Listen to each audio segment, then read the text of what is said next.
Hello, I'm Vance Dykes. This is pretty much part 2 of my personal vlog, Love at the Crossroads.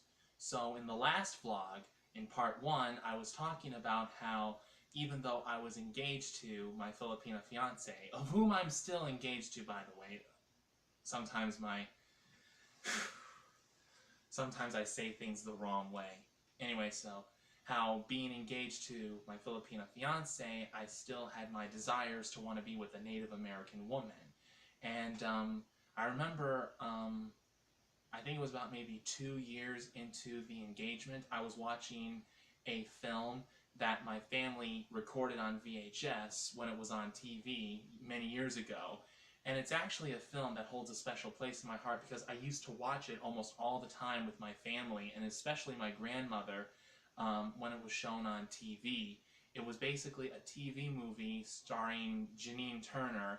It was called Stolen Women, Captured Hearts, which is supposed to be a docudrama about, what was her name again? I know her first name was Anna Brewster, and then Anna Morgan because she got married in the film, about how she was kidnapped by an Indian tribe, the Sioux, basically by one of the chiefs or warriors, Tokala, and eventually she fell in love with him, and eventually she wound up leaving the world that she was taken from to be with her Sioux lover.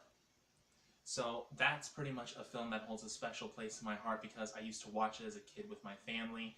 And I guess you could say that it's one of my favorite romantic films, or as some jerks will call them, chick flicks. I don't call them chick flicks. I call them romantic films or romance films. And it's one of my personal favorites. So anyway, I think by watching this film again after so many years, well, actually, I've watched it before, but it was, I probably didn't watch it in a while. I was watching it again, and I think by watching the film, it kind of brought back those feelings of, wanting to be with a Native American woman.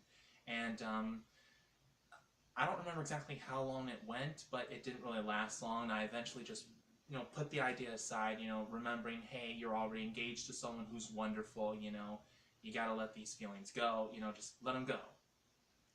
And so for a time, I kind of just, I didn't really think much about it. The desires didn't come back again, and I didn't give it a second thought. I just focused on my relationship with my fiance, and then came that fateful day. Basically what happened was I work for the Walt Disney Company as a custodial cast member. I've been working for the Walt Disney Company ever since May of 2014, and basically at this particular time, I was working at Disney Springs in the marketplace. And on this particular day, I remember seeing this beautiful young lady sitting with one of our trainers and coordinators. Her name was Debbie. Ooh, I said I was not going to name anybody in these vlogs. That was a slip right there. Well, Debbie was one of the coordinators. Never mind. So, basically, I remember just seeing this beautiful young lady sitting next to her, and she was one of the most beautiful women that I've ever seen in my entire life. And I thought that she was just another Latina, you know what I mean? Because I live in Florida, and most beautiful women who have dark skin, because she had dark skin, mainly they were Latinas, mainly Puerto Ricans. I just assumed that she was another beautiful Puerto Rican who was coming to work for the Walt Disney Company. And I think about a week or so later, I remember I overheard her talking to another cast member saying that she was Native American. And the minute that I heard her say that she was Native American, it was like all of a sudden, those feelings came right back. Those feelings of me wanting to be with a Native American woman. And, this time there was a Native American woman, a very beautiful Native American woman who, was very easy on the eyes, very appealing to look at. Pretty much, when I speak about women and their beauty, I usually do it in a very poetic manner. I say that they can be compared to Greek goddesses or Egyptian goddesses or Roman goddesses. And I guess in this case, she was a Native American goddess, so to speak. She was just so beautiful. And so working at Disney Springs, working around her, crossing paths with each other, every time I saw her, I just couldn't take my eyes off of her. She was so beautiful. And, I tried to maintain my focus in other places, and also trying to remind myself, I'm already engaged to someone. I can't be looking at another woman. I've got to stop this. But, no matter what I did, I just couldn't help but look at her, and I couldn't help but think about her. And every time I saw her, or every time I thought about her, I just got butterflies in my stomach.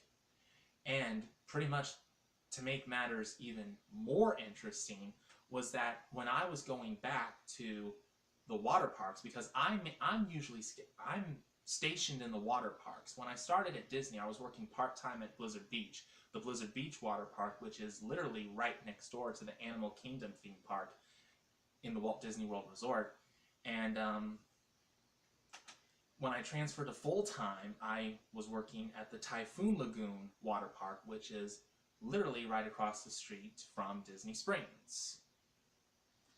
And so when I was deployed from Typhoon Lagoon to Disney Springs, my first year being a full-time cast member, I didn't really have far to travel.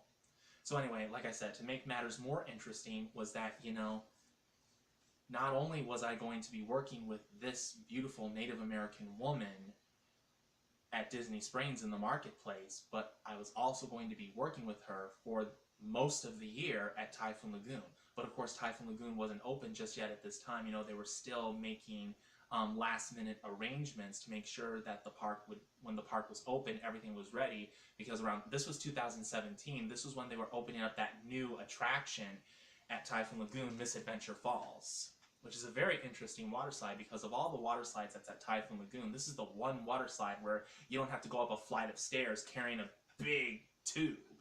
What you do is you get into the queue line, which is what we call those lines that you get into when you're going to go on the slide.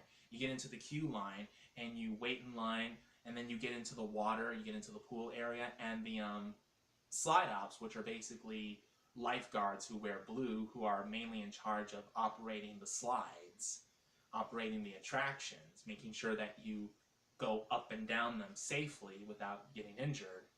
They bring you a huge tube, which is supposed to fit, I suppose, 4 or 5 people, if I remember correctly, somewhere around 4 or 5 people. So you, your wife, and your kids, you can go on it, and the water takes you up to the conveyor belt, takes you all the way up to the top of the slide, and then you go down the slide. So that's an interesting slide. It's probably one of the best slides that we have at Typhoon Lagoon, because you don't have to go up a flight of stairs. So you're saving yourself a lot of exercise, you're saving yourself a lot of effort and energy, so it's a plus.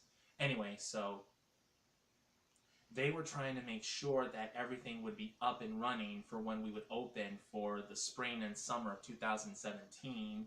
So first we went to Blizzard Beach, and it took a few weeks, but this beautiful Native American girl who was working as a co-cast member in the custodial field, she came to Blizzard Beach first with us, and then she came to Typhoon Lagoon. So basically, she was with me at these Disney parks for most of the time, most of the year. And, same thing, every time, I saw her, or even thought about her, I would get these butterflies in my stomach. I just couldn't help but have these, I'm not sure if you can call them romantic feelings, but because sometimes, excuse me, Mother Nature, she's so cruel. Always picking the wrong time to interfere, you know what I mean? Anyway, so, where was I? Lost my train of thought for a moment there. Oh yeah, so yeah, every time I would see her, whether if it was at Disney Springs in the marketplace, or if it was at Blizzard Beach, or if it was at Typhoon Lagoon, wherever we were, every time I saw her, I would get butterflies in my stomach, I don't want to go overboard and say that they were romantic feelings. I think more than likely they were probably a crush, but, even now when I think about her and when I look back, sometimes I think, maybe I was developing some strong feelings for her. So, and like I said, just remembering that I have a fiance in the Philippines who I'm devoted to and of whom she's devoted to me, I'm trying very hard to make sure that I don't allow, if my eyes wander, it's one thing, but if the rest of me wanders, that's a completely different story. So I tried as much as I could to try and stay away, try and focus on something else, but always the same. No matter what, I still thought about her. I couldn't help but think about her, think about what it would be like if she and I were in a relationship with each other. What if I was engaged to her instead of my Filipina fiance? What if we could, wind up starting a life together? And, and there were times when I felt so close, where I felt like I was about to tell her, this beautiful Native American woman, how I felt about her. And, in many ways I chickened out. One of the things that I did was that I was speaking to another custodial cast member who likewise was a college program cast member. This Native American girl who was working with us, she was a college program cast member. So I was speaking to another custodial cast member who was a college program, who I saw hang around her from time to time, just try and see, okay, maybe I need to get some advice,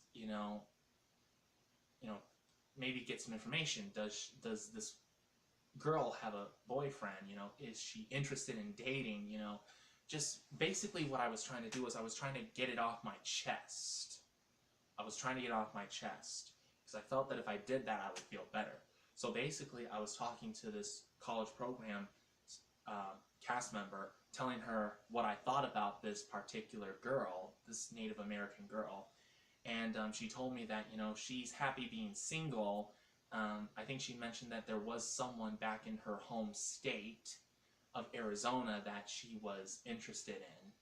And basically, fortunately, this college program cast member was a Christian too. She was a fellow sister in Christ. So she told me that one of the things I needed to do was that if I'm serious about a committed relationship and thinking about, who it is that I want to be with, that I should spend some time in prayer and just talk to God about it and just lay everything at God's feet and just wait for God to work his wonders, so to speak. Just his, how he works in mysterious ways. So, that was what I did. I also spoke to another cast member who was, I think he's a full-time cast member, and who I think was one of my trainers when I started to work for Typhoon Lagoon. When I was deployed to Typhoon Lagoon, learning the in and outs of the park, being deployed there, working events and working early morning shifts of doing deep cleaning in the restrooms in the morning before the park would open for the guest. I talked to him about it. I don't remember exactly what he said, but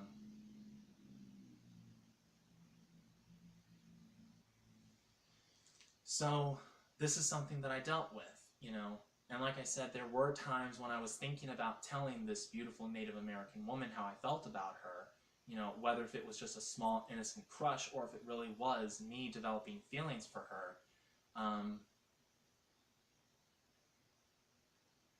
I wanted to tell her, but I couldn't tell her, because I reminded myself I'm engaged to someone else, and also that there was a possibility that she would have said no anyway. Whether or not I was in a relationship with someone, she would probably say no, that she was not interested in dating, or at the very least maybe not interested in dating me. So because of my involvement with my Filipina fiance, and because I chickened out, fearing, what if she said no? Because of these two reasons, I pretty much didn't say anything. I wanted to, but I didn't.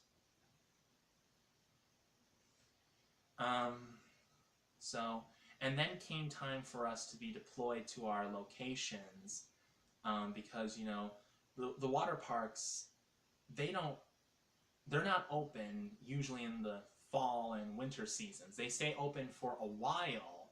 How it works is that the weather has to be at least 70 degrees or higher in order for a water park in Disney World to stay open. If it's below 70 degrees, they're not going to open because it gets too cold. It gets too cold for people to go into the wave pools and go into the swimming pools and the lazy rivers. And, you know, I mean, even though we don't live up north where we can have a real ice age, you know, it can still get cold. I should know because I've lived in Florida for 11 years, and even though there's no snow down here, it still gets pretty darn cold in the winter. I can't tell you how many nights I would go to bed wearing a sweater. So anyway, around this time, this was probably mid or late October of 2017, on the last day that we were working at Typhoon Lagoon before we went to our deployment locations, I found out that this Native American girl, she had a Facebook page, and I didn't add her as a friend, but what I did was I sent her a message on Facebook, you know, confessing to her that I had a crush on her and explaining the reasons why I didn't tell her. And I pretty much ended the message saying that, you know, I hope you meet someone who will treat you like a princess, like you deserve to be treated, saying that, you know, she had a wonderful personality, she was always smiling, she was always bubbly, you know, she was always a nice person to be around, and, you know, she was the kind of person that I think anyone would want to hang around because she gave off such positive energy, she gave off a positive energy whenever you were around her. Her smile and her voice was just very addicting. How could you not like her? So, I told her that, you know, I told her that I liked her personality. I told her that I hoped that she would find someone who would treat her well and wished her Godspeed as she would go home back to her home state of Arizona. And I kind of left it at that. However, there were still times I would think about her, especially when I would play my John Anderson CD, because John Anderson played a song called Seminole Wind, which it's basically about, it features Native Americans. It's about Native Americans in Florida, you know. And I would listen to some other songs that he would sing, and somehow they would all make me think Native Americans. So even now when I listen to the CDs, whenever I would listen to the CD of John Anderson, I would think about Dee. And also because, you know, I would listen to John Anderson's CD. I mean, I only have one CD. I'm sorry. Like I said, sometimes I say things and they come out wrong. So I would drive home from work playing my John Anderson CD, listening to his songs, and this beautiful Native American woman would pop up in my head. So, listening to John Anderson would remind me of this beautiful Native American woman. So, there's more to the story, but I'm going to end it right here. There's going to be a part 3 where I talk a little bit more about this, and thank you for watching. If you have any suggestions for me about my situation, go ahead, leave them in the comment section below. And if you must criticize me, you know, make sure that it's constructive criticism, you know, not destructive criticism. Thank you very much. To be continued.